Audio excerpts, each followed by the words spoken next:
mots sur l'effet que m'a fait ce film et sur ce que j'aurais envie d'en dire en posant quelques questions à Nourit. Donc la première chose, quand je l'ai vu, c'est qu'il me semble qu'il défait 3 idées reçues qu'on peut se faire sur la langue des signes. Donc la première est que l'idée qu'il y aurait une universalité de la langue des signes, donc ça je pense qu'on sait tous que c'est pas le cas, même si à un moment il est question de ça, il y a une langue commune, voilà, qui pourrait être, voilà, il y a une sorte de langue commune dans laquelle on peut s'exprimer même si on parle dans des langues des signes différentes.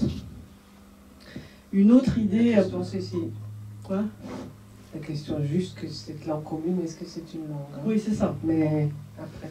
Oui, non, mais ça, je vois qu'il y a en parler. un petit problème entre le micro. Hein. Donc l'autre idée un peu reçue que le film défait, c'est l'idée que la langue des signes ou les langues des signes seraient la reproduction d'une langue. Donc ça, il me semble que c'est une chose très importante qu'on comprend dans ce film, c'est que la langue des signes, les langues des signes sont des langues naturelles qui se développent, qui ne sont pas les reproductions des langues. Voilà, il n'y a pas une langue des signes qui correspond à l'hébreu, une langue des signes qui correspond à l'arabe, une langue des signes qui correspond au français. Ce sont des langues qui se développent autrement. Et ça, c'est une des forces politiques du film. Hein. C'est l'idée que la langue des signes israélienne, c'est la langue des signes qui est parlée à la fois par ceux qui... enfin, les gens qui vivent dans un milieu arabophone et d'autres qui vivent dans un milieu hébréophone. Ils apprennent la même langue des signes à l'école. Donc ça, c'est un des éléments très, très politiques du film qui rejoint les autres films de Nourit Aviv que vous avez peut-être vus, qui sont à la fois sur la parenté de ces 2 langues, la langue arabe et la langue hébreu, et puis voilà, sur le passage d'une langue à l'autre. Et puis la troisième, c'est peut-être une révélation encore plus spectaculaire pour moi, qui a été que la langue des signes, c'est une langue profondément orale. Donc ça, c'est peut-être quelque chose d'assez troublant que le film a révélé. Et il l'a révélé sur l'histoire de l'archive du Bédouin. L'archive du Bédouin qui raconte une histoire. Donc voilà, on voit que c'est un conteur. Cet homme sur son cheval, c'est un conteur. Et il raconte une histoire et on voit il la raconte, enfin, c'est de la culture orale, c'est de la littérature orale, enfin, ce qu'on a l'habitude de considérer comme de la littérature orale. Et sauf que c'est une littérature orale qui n'est pas oralisée dans l'autre sens de oral. Donc c'est une littérature orale qui est signée. Et ce lien du fait de signer à l'oralité a été quelque chose de très puissant pour moi. Et qui se voit beaucoup, enfin que Nourit, je trouve, montre beaucoup, puisqu'elle insiste toute la fin du film sur le théâtre, mais elle insiste beaucoup sur la théâtralité, sur l'oralisation de cette langue. Et ça, je crois que pour moi, en tout cas, ça a été la révélation la plus puissante du film. Voilà, j'aurais jamais dit que la langue des signes était une langue orale, et aujourd'hui, je suis prête à l'affirmer, et je trouve que tu montres bien. Donc je ne sais pas si c'est juste.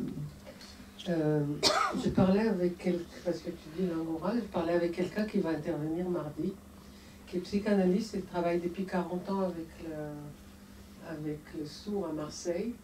Et il m'a dit, c'est comme des langues, lui il a fait langue orale, langue écrite. Et dans les langues orales, il a mis les langues des signes. Alors je dis, mais pourquoi tu dis orale?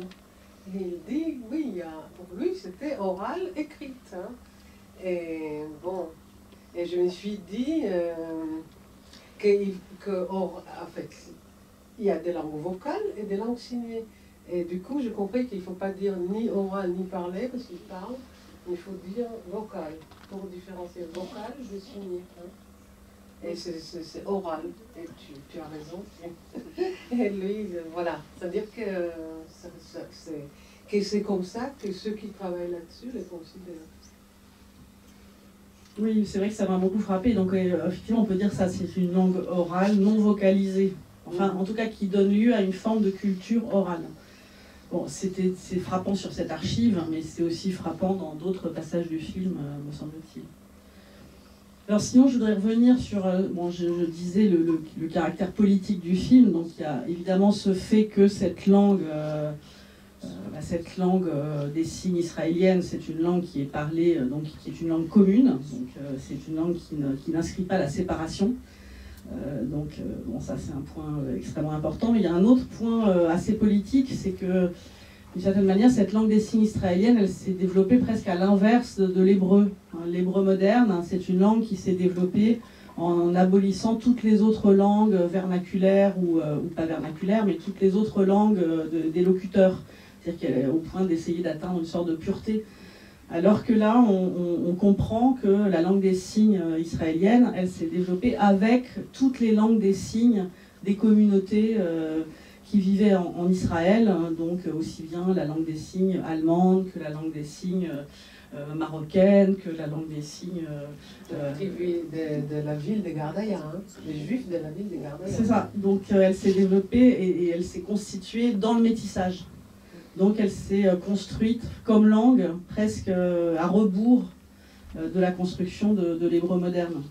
Et bon, ça c'est une question qui traverse aussi tous les films, mais du coup qui fait de ce film-ci une sorte de contrepoint d'une langue à l'autre, ou à des films où tu montres comment les langues maternelles, enfin comment la langue hébraïque s'est faite dans l'oubli ou dans la coupure avec les langues maternelles, et comment ces langues maternelles continuent à revenir chez les locuteurs qui sont des écrivains, des artistes, etc. Comment ces langues sourdes dans l'hébreu, mais alors que l'hébreu, d'une certaine manière, les barre, alors que là, c'est l'inverse.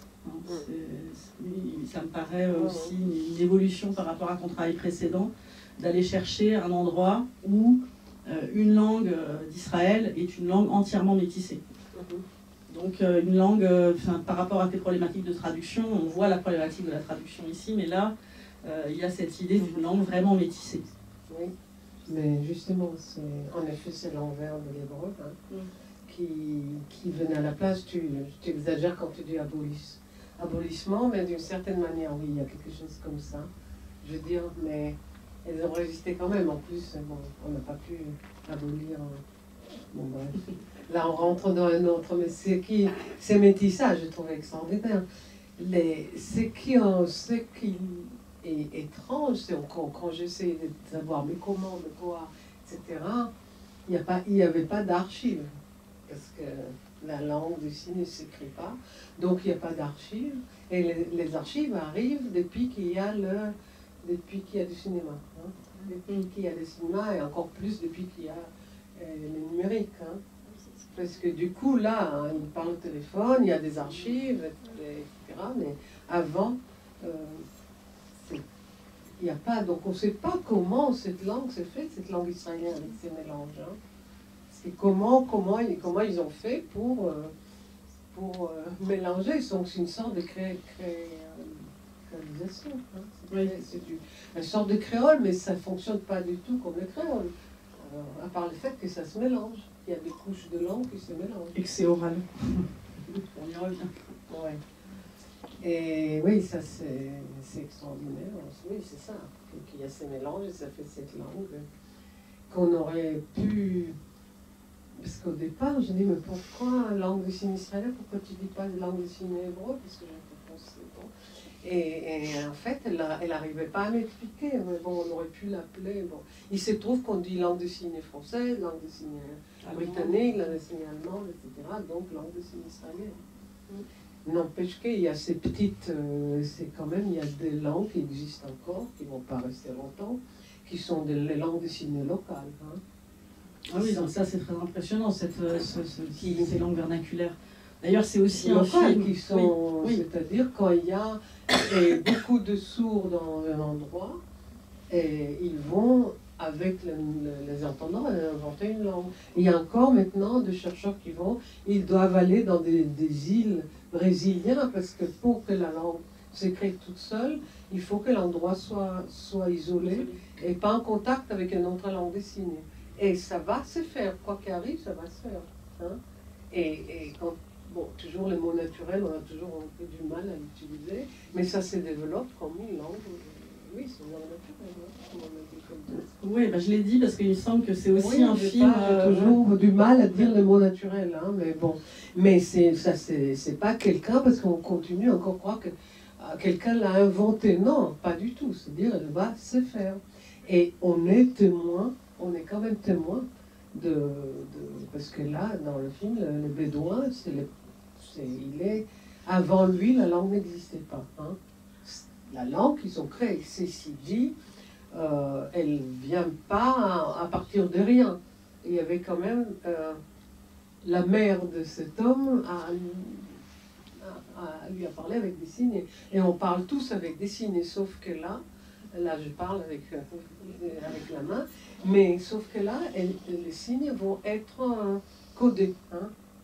Et c'est ça, les trucs qui vont être codés, et on va décider ensemble, bon, et comment ça se fait, parce que bon, il y avait je ne sais pas, à Farkas, il y avait une famille, chacun, il y avait cette home language, et après, chacun a fait, après, comment ils ont accordé les violons, c'est extraordinaire, mais c'était visible, et ça se passait, dans ces cas-là, les 3 langues dans les années 30, hein, en parallèle, sans contact l'une avec l'autre.